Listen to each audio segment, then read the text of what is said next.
Hi, Dimitri. How Good, are good, you? very good. Thank you for making it today. No problem. Thanks for having me. Just done with your patients? I am just done with my patients. How many did I have today? I had seven. So, That's crazy. Crazy. Because yep. I know as a psychologist, I'm guessing you have to give them a lot of your energy. I'm thinking, right? It's not Yes, like because it's not like I'm also because a I'm. surgeon is more mechanical, but I figure in your job you Mhm. probably have to it's really sucks your energy out, doesn't it? Oh yeah, absolutely. Because I'm also introverted, so that means I get my energy from being alone, but that doesn't bode well for a psychologist. So I have to be out there, and I have to be analyzing everything that they're saying, and then I have to be, taking into consideration everything that I know about this person and their goals, integrating it into a productive statement and then share. So it's always funny, when I was a professor, I'd meet with prospective psychology majors and they'd be like, I want to be a clinical psychologist. And I was like, okay, why do you want to be a clinical psychologist? And they'd be like, because my friends tell me I'm a really good listener. I was like, if only it was about listening. I could be a good listener, but there's so much to it. And so usually on my long days that are Mondays and Tuesdays, because I see 8 clients in a row, usually those days are just the days where I just want to go home and read a book and go to sleep immediately, like nothing else. Let me just ask you real quick. I'm curious. You see kids. What are the age ranges? So my specialty, I usually tell my practice knows that I'm most comfortable and most effective 30 and younger, with my bread and butter being teenagers and young adults. Now I do have families that I see, and I will do a lot of parent training, and then I will see Mhm. couples. But then I'll occasionally get a few clients here or there where they're way over 30, but they saw me give a talk and they're like, that's my therapist. And they'll come in for their intake and I'm like, you are not my demographic. Like, no, you're not my demographic. And they're like, no, but we want you as our therapist. And I'm like, but you're 55. You're not a teenager. I'm a Oh, clinical child psychologist. You are 55. I no. And they're like sold. They're like, nope, you're our therapist. And I'm like, okay then, let's have this conversation. some people have told me that mentally I'm a teenager. So so Oh, is that your wife? I'm not gonna go there. But I also know like, By some but people. sometimes I also found out that it's common. Like women mature before men. Men is like we're like Yes. 50, we're like still a teenager. Some of us, That's- Yeah. Yeah. But I think with what you do, you still have to, I think that, and to me too, in order to work with kids like you and I do, you have to be able to have your inner child there you come go. out, or else you're the kids don't want to be by you. If you're Right. just okay, today we're going to learn judo, and you're prim and proper the whole time, what kid wants to be around that? Mm-hmm. No kid. Mm-hmm. Actually, it was also And so I think you have to be immature or goofy or something. right. Okay, I was gonna ask you something else first, but this leads me right into my kind of question because last time we were talking about it, and I was like, you were saying how to help child develop a positive self-image, right? And you said three things, right? One thing is build relationship, which I love. I totally loved it. Hmm. The other two things, the autonomy and the competence, I love that in my heart. But having, but I cringe at that a little bit because I have three teenagers here from, I have my 8-year-old, but I have three teenagers from 16 to 20, and I feel, and Hmm. because I'm such a child myself, right? Perhaps, right? I think I've given. my theory is that I've given them a little bit too much autonomy and too much freedom of choice. And I think if I went back, I would have changed that a lot. And I'm trying to take it a little differently with my 8-year-old. So Mm-hmm. because like as I was trying to explain before, like you said, okay, let them choose the activity that they like the best, or they're let Yeah. or that they're good at, right? So simple example. I mean, like in judo, right? Judo is very hard. There are very few people that are actually going to be good. I mean, frankly, Mm-hmm. most kids, they're not going to be good. They're, they're not going to be champions, right? In judo, but but Yeah. and so, but I'm thinking most of those kids are actually the kids that are not so good. They're actually the ones that need it most. Mm-hmm. So how do you deal with that? Like, I mean, you do. It's like it's a little bit of a contradiction. Like you want to choose, you want to let the child choose what they're good at, but at the same time, it's kind of like no, you got you like no. I know as an adult, I feel that this is what I feel. I think I don't know. This is what it needs to be. Mm-hmm. So I think so I love this topic because you have to, and we've talked about it before, you have to find that balance. There has to be this good balance between you are giving them autonomy on certain things, but you're not giving them autonomy on everything.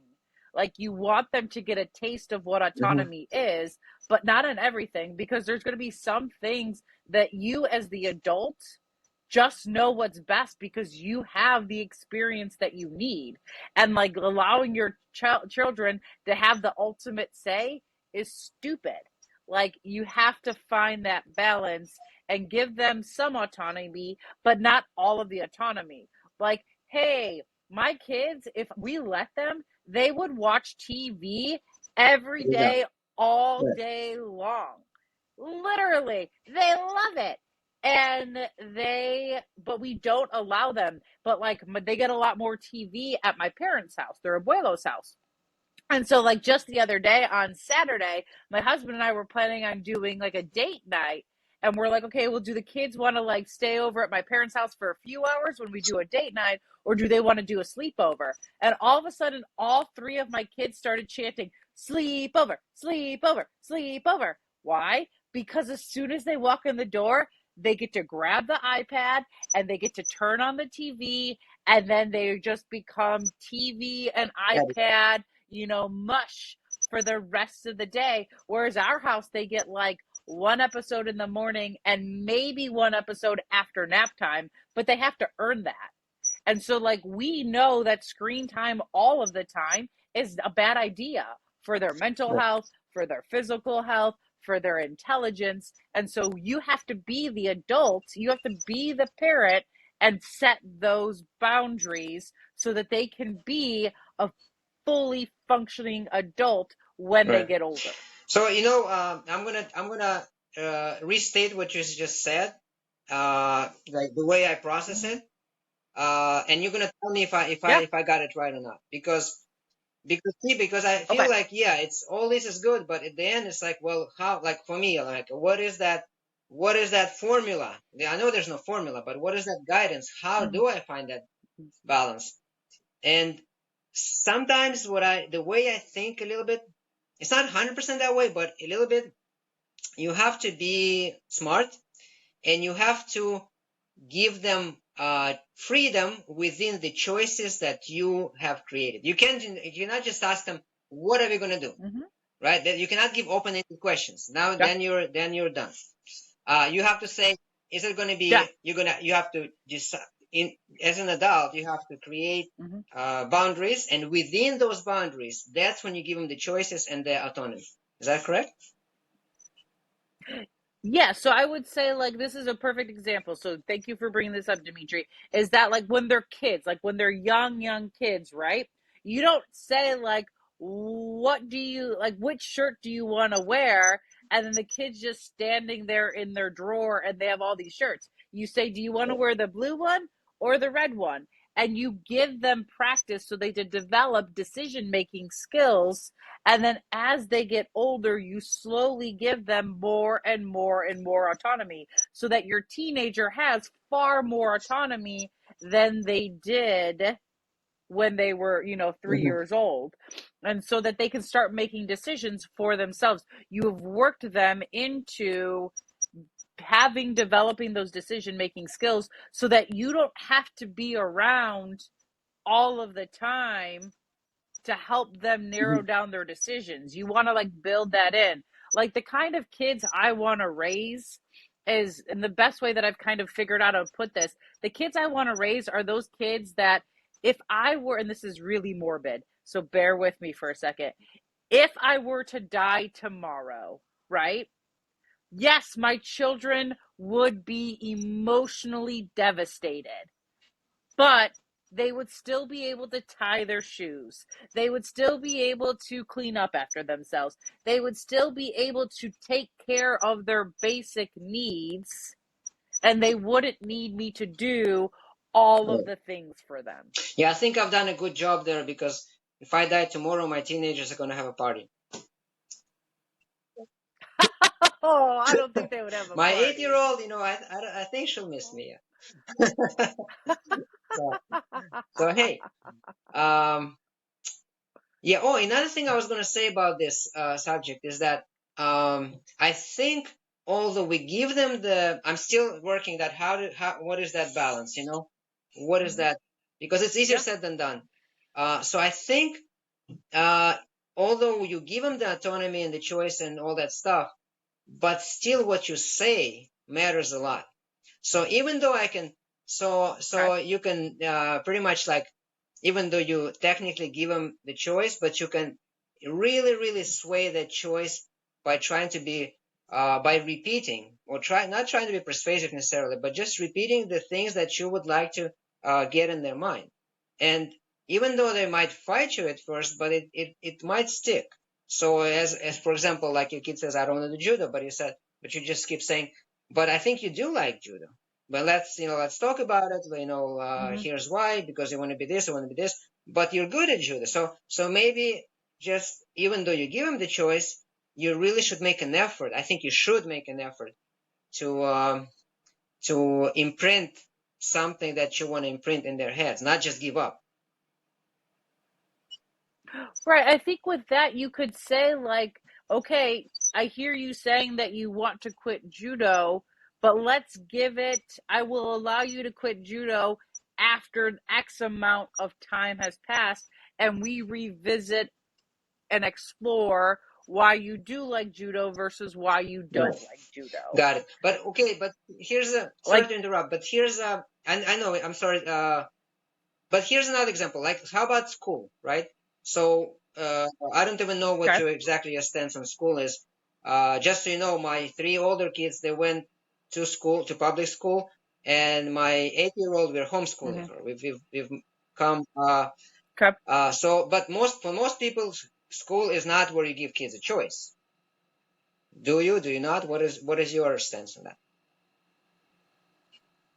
Oh, so I would say with that, it really tailors to the kids. So I actually have a whole podcast episode on all of the schooling options. So hybrid, homeschool, public school. Like my co-host Lindsay Finnegan and I go into all of the like different options and the pros and the cons of each one.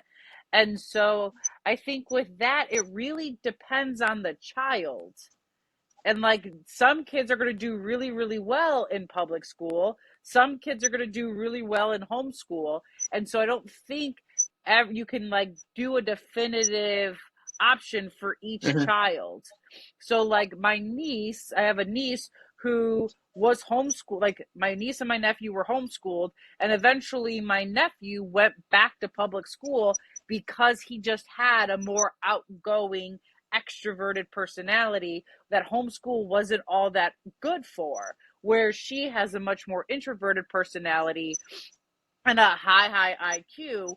And so, like, but like fewer social skills. So like public school wasn't a good choice for her. And so I think you have to take all of that into consideration, and you can take the child's desires and options and wants into consideration. But I think ultimately, like, yeah, schooling is probably like a parent's Hmm. choice. Right. So that's the thing, that there's a whole range of, you can treat, hypothetically speaking, you can treat judo as school, right? Which I just keep using this example. Mm-hmm. Or you could, or you Yeah. could treat school as optional, for some people, right? But there's always going to be Mm-hmm. something. There's always going to be something that's non-debatable, probably for a given parent, right? Right. I think like you have to really, so like the non-debatable things are things that are like family values. So like each family has their own values, and so what are those values? And like the ones that go against your values, you're not going to give a child a choice. For example, like we went to The Lion King, like the Broadway show The Lion King, a few months ago, like my husband and our three children.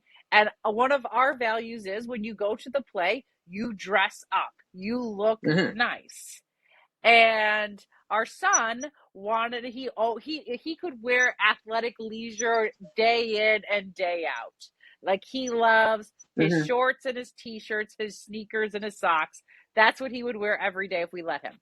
But we told him he had to put on trousers, and he had to put on like a polo or a button-up shirt, and he had to wear like nicer shoes, those kind of things. And then when we got there, he's looking around, and he was like, not everybody is wearing like Hmm. nice clothes. There's some people in athletic leisure. He's like, what's up? And he actually looked at my husband. He's like, those kids over there, or that person is wearing like shorts and Hmm. a t-shirt. And my husband was like, well, each family does different things, and we as a family value looking nice when you go to a Broadway play. And my son looks at my husband and goes, I want to be a part of their family. And we both started laughing because we're like, kid, you have no idea how good you have it. Just, you want to go to a different family just because they let Hmm. you wear shorts and a t shirt to a play? Hmm. Come on now. How old is your son? He is 6. 6. Okay. Mm. So, yes, we don't let him wear, like, so that's one of our family Hmm. values. Like, no, you can't wear, like, you don't have a choice in that. You have a choice in, like, what nice Hmm. clothes you're going to wear to the play, but you don't have a choice of athletic leisure versus nice Gotcha. clothes. Okay. Thank you. This is helpful. It's kind of those things that Mm-hmm. it's like obvious things, but somehow they're not obvious to me. It helps to. Mm-hmm. I don't think they're obvious to lots Hmm. of people. I think the main thing is keep questioning stuff. Like, don't just like say, okay, I got it figured out. Mm-hmm. Like the moment you say that, I think you're screwed. Yeah, I think it's also hard probably. to with people, the formulas don't work. Like this, the moment you in math, you got a formula, now you can use it until next Einstein maybe, right? Mm-hmm. But but Right. with people, as soon as you have a formula, it's like as soon as you have that mentality that I got it figured out, that's when you go wrong. It's like you see it like in the Mm-hmm. society when they say like, okay, we figured everything out, and it's like the moment like you think that society figured it out, they kind of like take it to the extreme, and by virtue of like trying to follow exactly that formula, like Mm-hmm. I don't know what you Right. actually want to ask you. What is your take on this? Like, nowadays it's like everybody is so sensitive to the language, right? Which is initially Mm-hmm. I was very happy about it because people, it's nice to bring awareness that, hey, listen, not everybody is Mm-hmm. like you. Hey, you got to respect other people, right? But then the flip side of that, it seems that it's like, well, now if I say something that you think is wrong, like I'm gonna get canceled, or maybe I said something accidentally, not out of, or maybe I made a joke. That's another good one. Like, how do you find a balance Mm-hmm. and I know we're going on a tangent here. We're supposed to talk about kids, but it's kind of about kids, but it's kind of like Mm-hmm. how do you like? I make sometimes I think I try to make I want to make a joke, and I'm like, wait a second, I shouldn't be making that joke. And then sometimes like I somebody gets offended, and I'm like, listen, I don't want to offend you, but I was making a joke, and if you don't like it, I'm not gonna make it again. But Mm-hmm. I don't know. What's your take on that? So, whoa, we could go down a whole rabbit hole on this. So, I know when I think the biggest thing is to have that people need to be willing to have open conversations with people. And like, if someone offends you, then you have the ability to look at that person and be like, hey, that hurt, hurt my feelings, but I want to understand kind of why you had that. So I used to teach a dating in the 21st century class. And so it's like 20 college students sitting around having like real conversations about all sorts of topics on dating.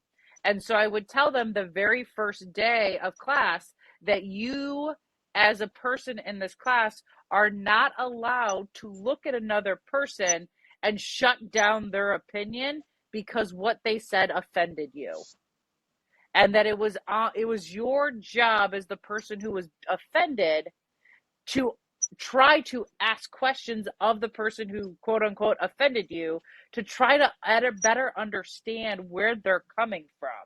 And I think that's where discussion and conversation comes from.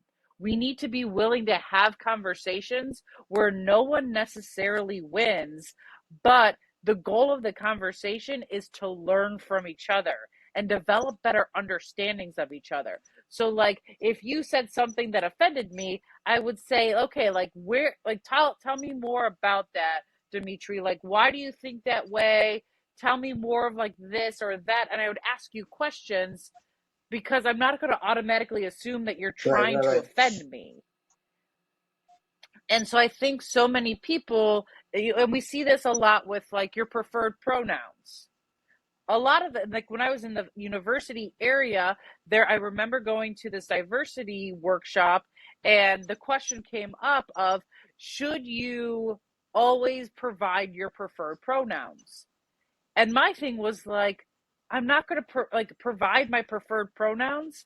Not like I'm not going to be like, hey, my name is Dr. Andrea Mata, and my preferred pronouns are X, Y, and Z. Like that's just not me. But at the same time, I'm not going to look down at someone who does that. If that you want to do that, Mhm. that's your choice.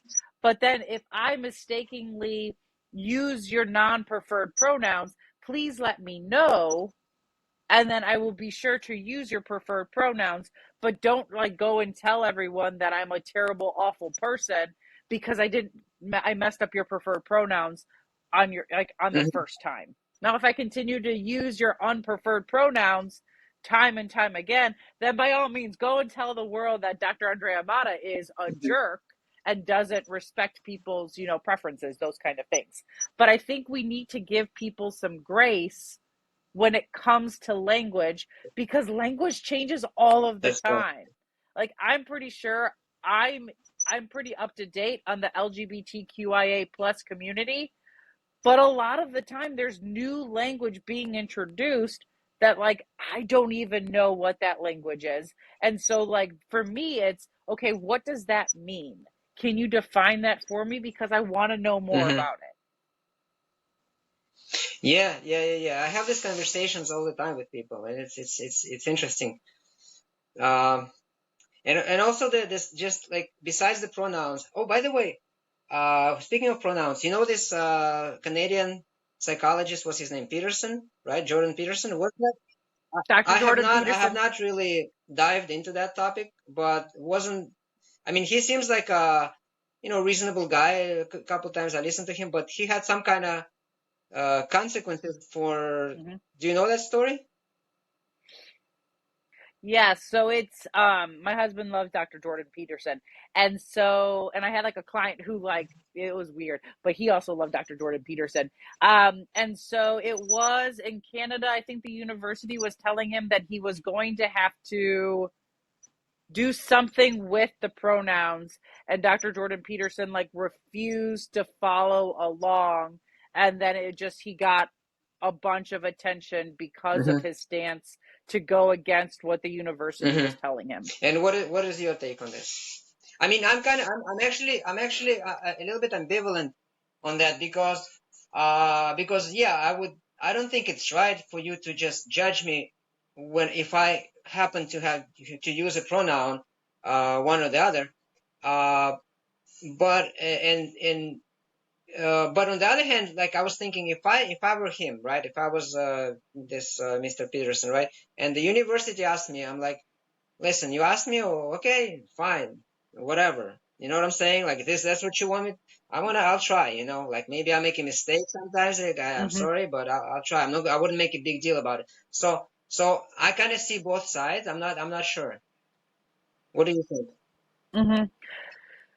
I think it's an interesting thing. Like if someone were to tell me that I have to go around and introduce myself and be like, "Hi, I'm Dr. Andrea Mata and my preferred pronouns are she, her, and hers."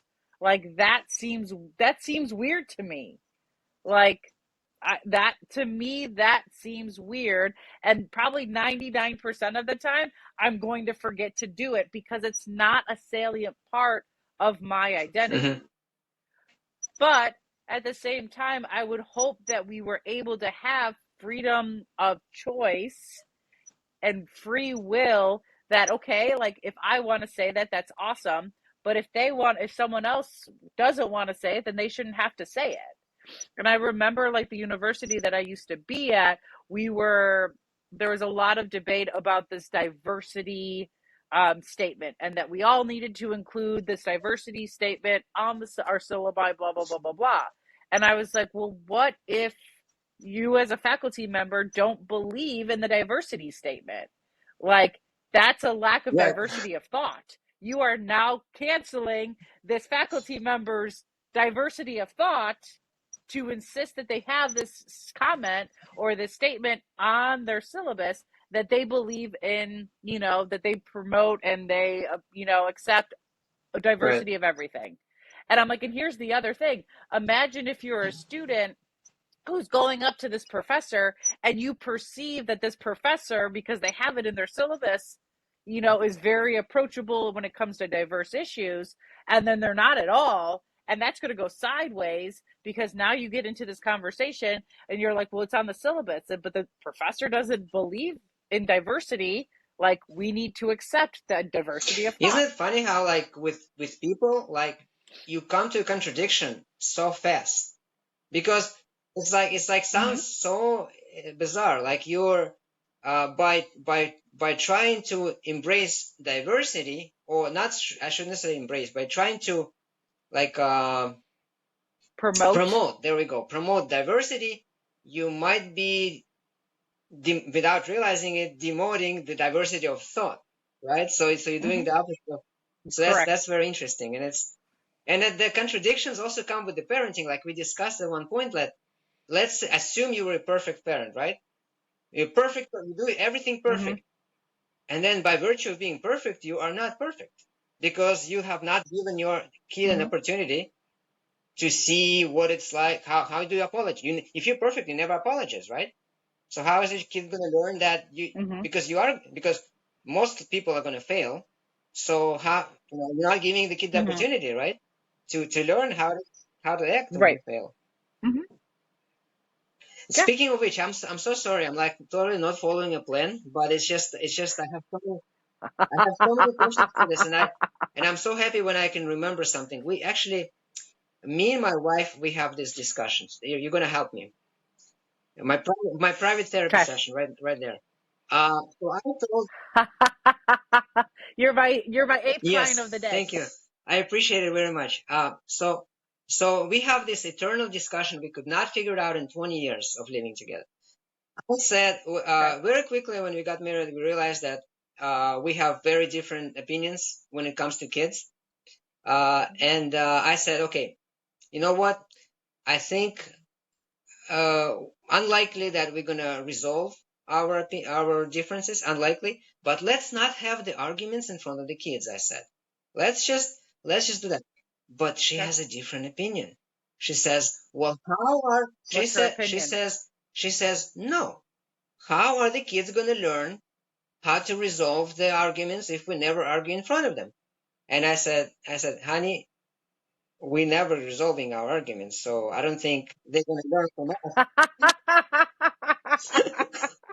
and but believe it or not, like like of course you're hearing my side, right? And like it sounds Hmm. right to me. It might be sounding right to you right now because you're hearing it from me. But what we literally we've never been able to resolve this. Hmm. So my how I go. So there's a few things I think that goes into it. First of all, there's good ways to fight and there's bad ways to fight, or good ways to have disagreements and bad ways to have disagreements.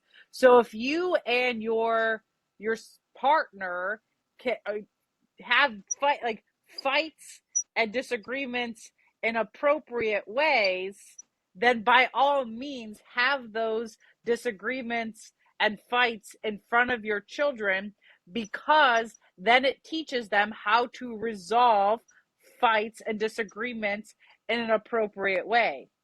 Now, if you're calling each other names and you're swearing at each other and bringing up stuff from the past, and there's verbal abuse and physical abuse and any of those things, then do not by any means do that Yeah, in no, front of the we children. don't go that far. Hopefully, not all the time, but we do. But we do tend to talk over each other a lot because the other person thinks that my wife will be saying, I don't want to hear another lecture. I'm like, what? I just started talking. And then when she talks, I'm like, I already heard this a million Mm-hmm. times. You've been talking for the. At some point, we got what do you call it? The sand clock. This. Yeah. Oh, So oh yeah, yeah, we got yeah. to time it. The We were timer timing it, thing. and Mm-hmm. you know but that's that's in itself, that's a little crazy. Right. Like I mean, there's good books out there. I think the parrots, they're like a couple that's both relationship experts, and I think they have a book out there called like Good Fight or something like that. That talks about like good ways to have fights versus bad ways to have fights, and how there's two different, like you're essentially in their book they talk about two different um conflict resolutions. There's the people that like to table it and go and process it and then come back, and then there's the kind of people that like to deal with it right then and there. And depending on which kind of makeup you are, each of the people are, like you have to deal with fights differently. Like if you're like people that like to just get into it right away versus, okay, you guys both want to take some space and time, process it, and then come Hmm. back and discuss it. I might have to read up on that. Hey, Andrea, Mm-hmm. I appreciate so much that you found time to talk, and I don't want to keep you too long because it's late, but I gotta Mm-hmm. if we have time, uh can we just talk about your brother? And oh, I know it's a big Sure. topic, but I was gonna actually start with that. But then I was afraid that Mm-hmm. I'm gonna forget my questions. So I. Yeah.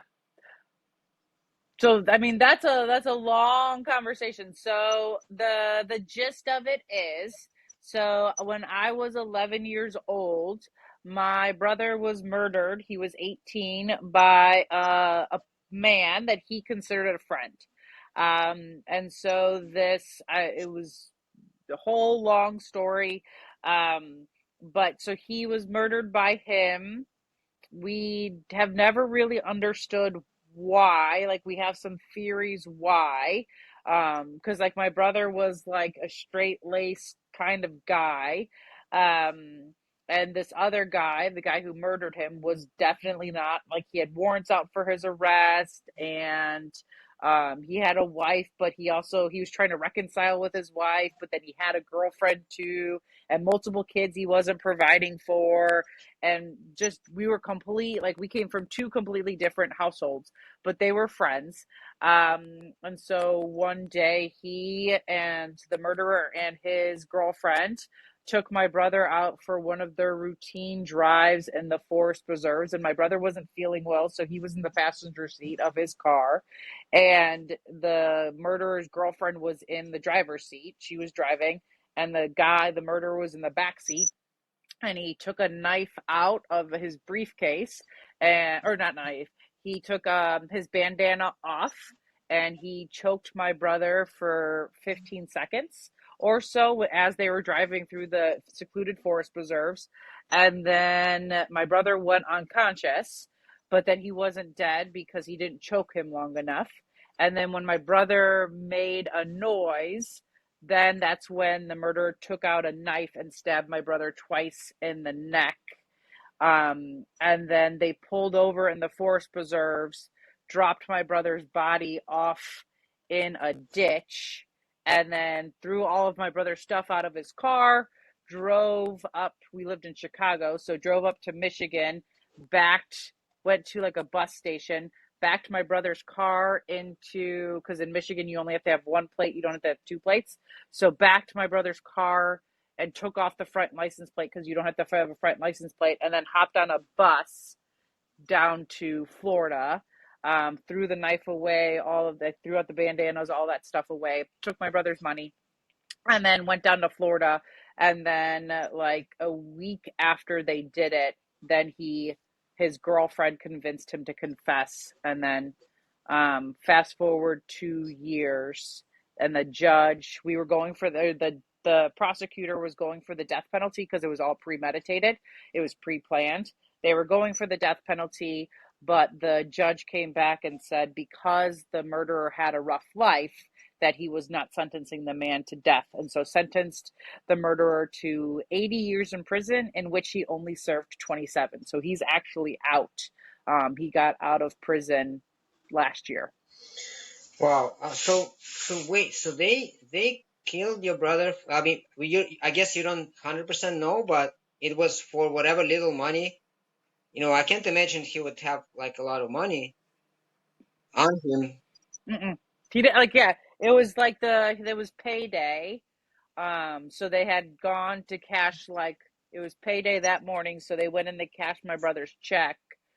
But yeah, like they didn't, so we don't actually, we've never had a conversation why. I know, like during the whole process, what I can remember, they like in the video where he's confessing, there might be an explanation, but we've never seen the video, because they said that it was just like, they didn't suggest it that we watch it because they said that it was just so graphic and brutal, and like he did not show any remorse whatsoever. Yeah. I mean, I know it's a crazy question to ask, but it's a stupid even question. But like, I can't imagine how anybody deals with that. Like, like I mentioned to you, like maybe I did. I'm not sure, but like I'm pretty confident I can deal with pain with something that happens to me.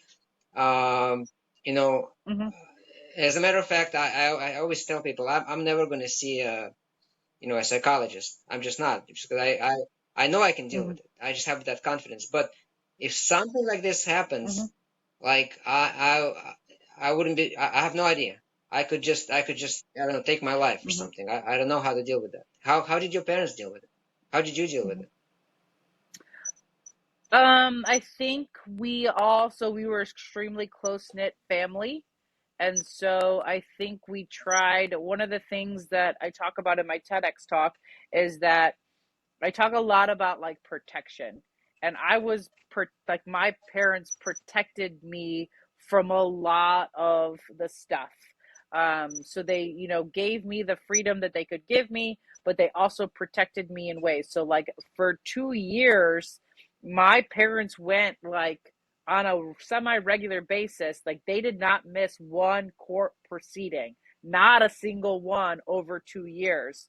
but like I literally never stepped into the courtroom until I had to read my impact statement. That was the only time that I stepped into the courtroom.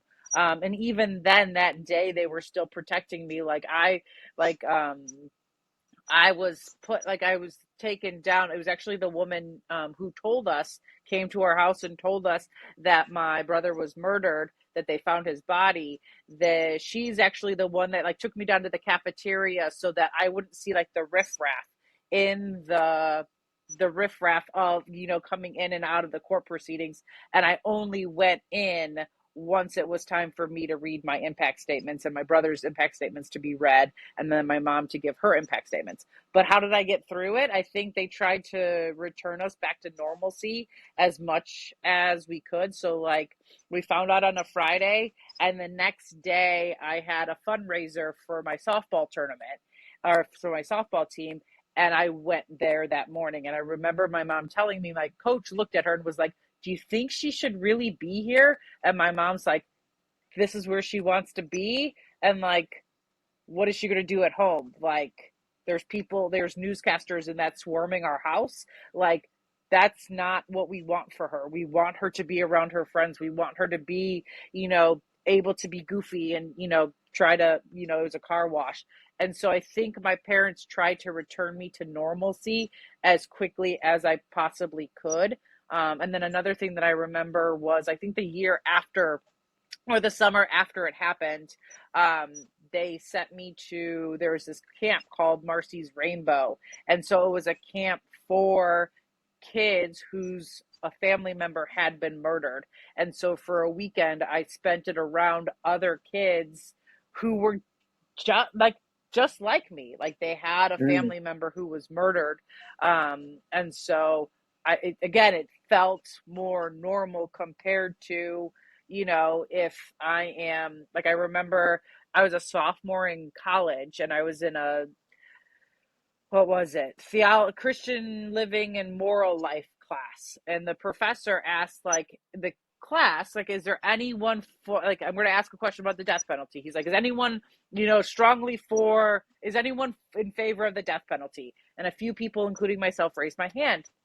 And then he's like, is anyone strongly for the death penalty? And I was the only one who had my hand raised still. And he's like, do you mind if I ask you why? And I was like, well, because my brother was murdered when I was 11. And he like pauses and he's like, didn't expect that one. And like, that's what he said. And I was like, well, yeah, like, how many people do you know that have had someone someone close to them who has been murdered? Hopefully not very many. Yeah. I mean, a lot of, I think, as far as death penalty, like I've heard some people are against it for like moral reasons, like they don't think Mm-hmm. it's right to, or religious reasons, right?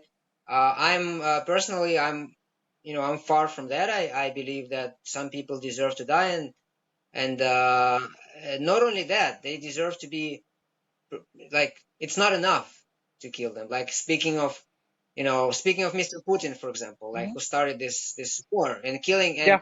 and like, just families, just regular families, just regular kids, and Mm-hmm. and he's just doing that, like what, it's, or like whatever, Hitler, like all those people, what do Mm-hmm. they death is too easy.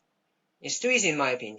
The only Right. the reasoning that's like convincing to me is that in real life, sometimes you cannot prove 100%. I mean, you might think you prove 100%, but Mm-hmm. we know there have been Right.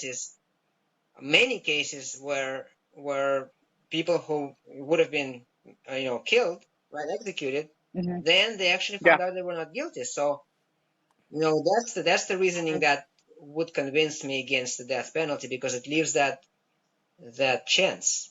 Because we never can Right. be, you can Mm-hmm. think you're right, but I don't know. What do you think? Right. I think, like, I agree with you. I think it's like with the Innocence Project, where like people have been found who are on death row and then they get off of death row because of new forensic, evidence that has come out, or they have just a better legal team through the Innocence Project. And now, like, if you were to ask me, like, right now, like I don't know where I stand. Like it's kind of like where do you stand on immigration? And it's like, well, to me, like my father was an illegal immigrant here. He was illegal. He didn't go through all of the proper channels, but then he's raised two doctors and a physician assistant. Like I think he's probably done better for America than people who were here naturally. And so like when people bring up like the topic of like immigration, and I'm like, well, like there's all this nuance that goes into it. And so I don't think like I can, like right now as I stand, like as a 13-year-old, I was completely for the death penalty, but that was only 2 years after my brother was murdered. Now, if you ask me as a 39-year-old, like 28 years later, I'm going to have a Well, different it's one of opinion. those things that, like, there's a personal, there's a personal feeling. Mm-hmm. So somebody like you, I'd be like, when I put myself in your shoes, I'd be like, oh, hell yeah, I'm for that penalty. But the thing with with those things is that as you start analyzing it, you understand that you cannot just, it's not just about you, because once you make a Right. law, it's not a law just for you, it's a law for everybody. So while in Correct. And like if right, you right. go And like if you go off the death penalty, it's like one of the things is like, oh, we'll just give them the death, just sentence them to death, you know, kill them, and then they're less of a drain on taxpayers, dollars. But from I think the research that I've read, it's actually more expensive to like execute them than Hmm. to like leave them in prison for longer. I want to say that's what I learned when I was in college because I was like a criminology major, but I haven't looked into Hmm. that in since I Right. left college. So, I don't know. It's interesting. Why would that be so? But honestly, that the mhm. financial nuances don't interest me that much. You know, I'm just Right. kind of like, just how do you decide those kind of things? You know, Hmm. there's a similar sort of line of argument with the gun debate. Like, you know Hmm. the people that are, I think, the people that are, gun nuts, that are pro Second Amendment people, whatever you call them. Uh, when I talk to them, they're Right. like, you know, they seem to be missing this point, that they're talking about my freedom, my freedom, my freedom. I'm like, okay, great, and of course everybody thinks, oh, that's not gonna happen to me. I'm taking this seriously, blah blah blah. I'm like, sure, sure. Maybe in my mind I think, no, I think you're an Hmm. idiot, but I think, okay, sure, sure, of course you do it well. But what people seem to be missing is that, the Second Amendment is not just for you; it's for everybody.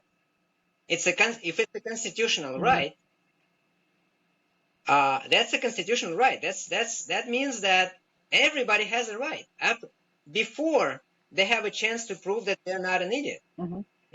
And so I'm Hmm. like, you're making a right. You fighting for the right, not just for you, which you think you are, but you're fighting the right for Hmm. that idiot next to you. That idiot next to you who doesn't have training, who doesn't Hmm. have mental issues. They have that same right that you do, unless proven. But Hmm. by the time it's proven otherwise, it may be too late. So that's Right. the same kind of thing here. That from my personal experience, you could be convinced of everything from your personal experience, but then you're making the law for everybody. Right. I think that's where the challenge and the difficulty Hmm. comes in. Where do you stand on the gun debate? I don't know where I stand on the gun. Like again, I'm in a very interesting position, but I will probably always go on the side of being more like libertarian, where it's like I want smaller government and I want people to have more of a choice in I want people to have more Hmm. of a choice. Hmm. Gotcha, gotcha. Yeah, interesting. That's another one of those big subjects we gotta touch on. Although it's not exactly it's not psychology, but it is psychology. Everything is psychology. Hmm. Everything is psychology. Is if you're talking about someone's thoughts, their behaviors, or their Right. emotions, that's Right. Yeah. psychology. Andrea, I could talk to you for another 5 hours. But by the way, what time is it in Ohio? It is Oh, nine oh, so it's the 20. same. Okay, that's convenient. Yeah. Okay. Somehow I thought it was Yeah. somehow I thought it was further west. All right. Uh-uh. Okay, so Nope. I gotta let you go, and we'll Okay. Sounds good. next pick it up next time, hopefully. Yeah. Have fun on your Yes, vacation. I will. Thank you. Okay, You're thanks. welcome. Talk Bye to you bye. later. Bye, Dimitri.